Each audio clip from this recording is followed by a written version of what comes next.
जगज्योती महात्मा बसवेश्वर जयंती दिनांक 10 मे 2024 रोजी संपन्न होत आहे। त्यानिमित्त लिंगायत एकता प्रतिष्ठान आयोजित भव्य बसवज्योत मोटरसायकल रॅलीचे आयोजन करण्यात आले आहे।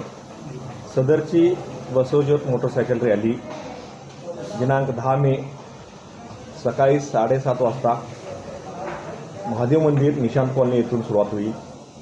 येथून ती 100 फुटी road, Walchand college, Sangli Miraj road, Vishrambag chowk, Pushpraj chowk, Ram Mandir, Azad chowk, collector बंगला, अमराई रोड, पटेल चौक, गणपती मंदिर, टिळक चौक, हार्बर रोडवरून मारुती रोडवरून मारुती चौक, केशवनाथ मंदिर, तेथून वीरभद्र मंदिर गावागावात समाप्ती होणार आहे।